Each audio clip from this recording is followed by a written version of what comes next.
آج کل ایک بہت بڑا جو مسئلہ ہے، اللہ سبحانہ وتعالی ہم سب کی حفاظت فرمائے انکلوڈنگ مائی سیلف، کہ یہ جو چھپ کے گناہ ہیں، کہ جب انسان اکیلے میں ہوتا ہے، جب کوئی بھی نہیں ہوتا، اور اس وقت جو گناہ ہو رہے ہوتے ہیں، اور خاص طور پہ چونکہ آج کل اسمارٹ فونز ہر ایک کے پاس ہیں، اور اسمارٹ فون آپ کے ہاتھ میں ہے،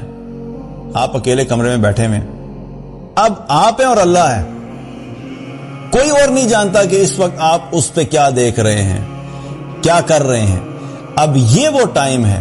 کہ جب انسان کے ایمان کا ٹیسٹ ہوتا ہے کہ وہ اکیلے میں جو ہے وہ اللہ کے ساتھ اس کا کیا تعلق ہے، کیونکہ اگر کوئی انسان لوگوں کے سامنے، دنیا میں سامنے جو اچھا بن رہا ہے، لیکن اکیلے میں اللہ کی نافرمانی کر رہا ہے، تو اس کا بہت بڑا نقصان کیا ہے۔ ابن ماجہ کی ایک حدیث میں پتہ لگتا ہے جس میں نبی کریم صلی اللہ علیہ وسلم نے فرمایا کہ صحابہ سے فرمایا کہ میں اپنی امت کے ان افراد کو ضرور پہچان لوں گا جو قیامت والے دن تہامہ پہاڑوں کے برابر سفید اور روشن نیکیاں لے کر آئیں گے، لیکن اللہ تعالیٰ ان کی نیکیوں کو بکھرے ہوئے غبار میں تبدیل کر دے گا۔ اب یہ بہت خطرناک بات ہے۔ تہامہ پہاڑوں جیسے ایک بڑے بڑے پہاڑ ہیں جو کہ اتنی بڑی بڑی نیکیاں لے کے آئیں گے۔ یہاں پہ اللہ کے نبی صلی اللہ علیہ وسلم یہ نہیں کہہ رہے کہ کچھ ایسے لوگ آئیں گے جو بغیر نیکیوں کے آئیں گے، بلکہ فرما رہے ہیں کہ ایسے لوگ آئیں گے جو اتنی بڑی بڑی نیکیاں لے کر آئیں گے، لیکن ان کی نیکیوں کو اللہ سبحانہ تعالیٰ جو ہے وہ غبار کی طرح جو ہے وہ اڑا دے گا۔ اب صحابہ نے جب یہ بات سنی تو وہ پریشان ہوئے، انہوں نے عرض کیا، یا رسول اللہ ہمیں یہ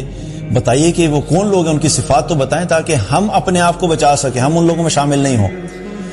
تو آپ صلی اللہ علیہ وسلم نے فرمایا کہ وہ تمہارے بھائی ہیں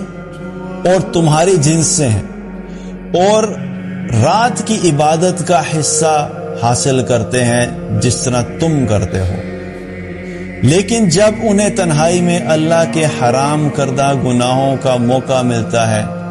تو وہ ان کا ارتکاب کرتے ہیں۔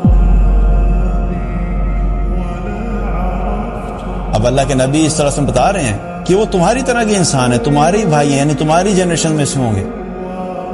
لیکن اور صرف یہ نہیں ہے کہ چھوٹی موٹی عبادت ہے، بلکہ کیا ہے،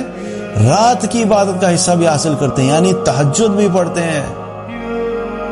قیام اللیل کرتے ہیں۔ ہر انسان کو توفیق نہیں ملتی، لیکن ایک بہت بڑی بات کیا ہے کہ فرائض کے علاوہ وہ نوافل کا بھی اہتمام کر رہے ہیں، لیکن ایک بہت بڑی غلطی کر رہے ہیں، وہ کیا ہے کہ جب اکیلے میں بیٹھے ہوتے ہیں اور انہیں کہیں پہ بھی اللہ کی نافرمانی یا جو اللہ نے چیزیں حرام کی ہیں اس کو حرام گناہ کرنے کا موقع ملتا ہے، تو وہ اپنے آپ کو اس سے بچاتا نہیں، بلکہ کیا کرتا ہے، وہ اس گناہ کو کر بیٹھتا ہے۔ تنہائی میں دماغ میں کیا چل رہا ہوتا ہے، کوئی بات نہیں، کسی نے دیکھا تو نہیں، میری تو عزت محفوظ ہے، گھر والوں کو نہیں پتہ لگا، میرے اماں ابا کو تو پتہ نہیں لگا، بیوی کے لیے شوہر کو پتہ نہیں لگا، شوہر کے لیے بیوی کو پتہ نہیں لگا، خاندان والوں کو تو پتہ نہیں لگا، اور اکیلے میں چھپ کے گناہ کر لیا۔ اب یہ کیا ہے کہ یہ شخص بڑی بڑی نیکیاں لے کے قیامت والے دن اللہ کے سامنے پہنچے گا، تہامہ پہاڑ کے برابر اس کی نیکیاں ہوں گی، لیکن اللہ سبحانہ تعالیٰ اس کے ایک رویے کی وجہ سے کہ یہ اکیلے میں جو ہے وہ حیا نہیں کرتا تھا اور اللہ کی نافرمانیاں کرتا تھا، اللہ سبحانہ تعالیٰ کو اس کی باقی نیکیاں جو ہے وہ بھی اللہ کے یہاں قبول نہیں ہوگی۔